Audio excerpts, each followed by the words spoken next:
Doctor Sierra, desde el área psicológica de salud mental, cada vez vemos un mayor número de trastornos en la conducta alimentaria. Es un tema tabú, es un tema complicado, pero yo creo que muchos de nuestros televidentes de área diet querían escuchar unas palabras de un especialista como tú, un experto en temas de tipo psicológico, psiquiátrico y demás. Eh, ¿qué nos aconsejas? ¿Qué nos dices acerca de estos trastornos que cada vez se han vuelto más frecuentes, sobre todo en nuestros adolescentes? Así es, perfecto, doctor Andrés. Los vas a encontrar como los TCA, ¿no? Los trastornos de conducta alimentaria. Nosotros queremos, por medio de un ejemplo hoy, como nos gusta hacer un área es muy práctico, que tú te lleves unos indicios de cómo reconocer si puedes estar tú padeciendo, ingresando en un sistema de trastorno de conducta alimentaria o alguno de tus conocidos. Lo primero a tener en consideración aquí es la palabra hábito. Entonces vamos a hablar que hay un hábito, es decir, que hay una conducta que se repite casi de manera automática en diferentes situaciones. Lo segundo que debemos considerar es que ese hábito es negativo, ¿cierto? O sea que nos lleva hacia conductas disruptivas, es decir, que puede poner a la persona en problemas laborales, problemas emocionales, problemas no solamente con su familia, sino con su entorno general, amigos, etc. Entonces, ahí tú sabes, entonces ya claro, tiene un hábito, el hábito es disruptivo, eso es. Tal vez el tercer aspecto importante que debes considerar es que ahora ese hábito negativo tiene relación con la ingesta alimentaria.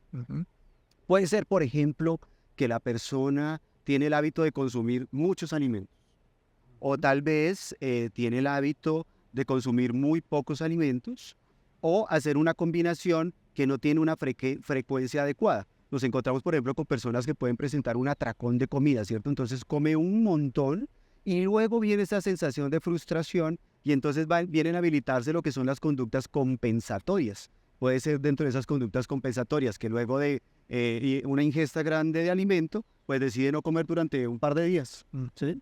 O decide comer muy poquito de aquí en adelante durante unos días, o decide compensar haciendo muchísimo ejercicio, lo cual es contraproducente si no se tiene un adecuado seguimiento.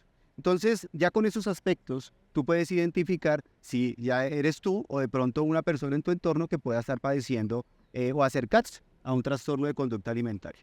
La cuestión es qué hacer entonces.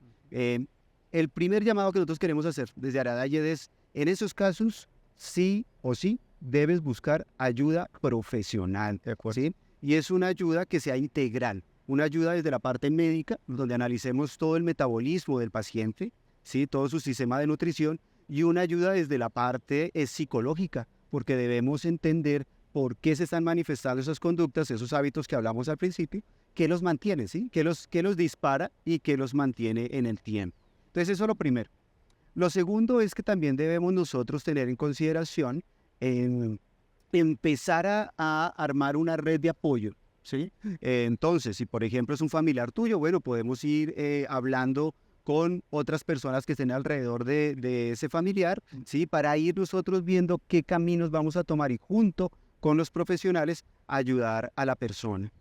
Cuando nosotros hablamos de trastornos de conducta alimentaria, es muy posible que quien lo padezca no entre en conciencia tan rápido de que tiene el trastorno, ¿vale? Les lleva un tiempo aceptarlo. Por eso tenemos que tener esa red de apoyo tan fuerte al lado del paciente. ¿Cómo podemos nosotros, desde terapia, por ejemplo, desde la perspectiva psicológica, qué haríamos? ¿Cómo abordamos el tema? Bueno, depende del paciente. Muy importante. Depende de la historia clínica del paciente. Depende si está medicado de pronto por psiquiatría. Bueno, hay muchos factores, pero digamos que lo principal sería, teniendo en cuenta los otros indicadores, aprender, por ejemplo, a lo que yo llamo pausar el tiempo.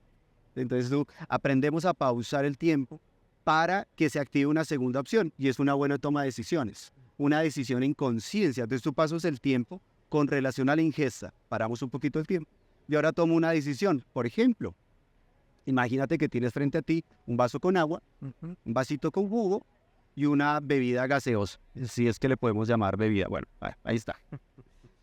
Entonces, cuando tú pausas el tiempo, se activa la decisión en conciencia, así que sea cual sea la decisión que tú vayas a tomar, te haces consciente de las consecuencias. Vamos a ingerir lentamente, pero me hago consciente de lo que va a suceder. Supongamos entonces que lo que decidiste fue la bebida saludable. Entonces, en la medida que vas consumiendo la bebida, bueno, te haces consciente de todo lo bueno que está sucediendo en tu cuerpo, la tomé a la hora que me recomendaron, he estado además acompañándolo de los siguientes alimentos, etcétera, etcétera. Entonces, eso es muy importante que lo tengas en consideración. Queríamos compartir contigo entonces qué son los trastornos de conducta alimentaria. Cualquier inquietud que puedas tener al respecto, por favor nos las dejas saber en las redes sociales o en la página de areadiet.com. También encuentras un formulario para que nos puedas contactar o por nuestra línea en WhatsApp y nosotros estaremos aclarando todas las dudas que puedas tener al respecto. Así es, doctor. Todo esto para que vivas bien. Para que vivas, Area Diet. Nos vemos pronto. Chao. Chao.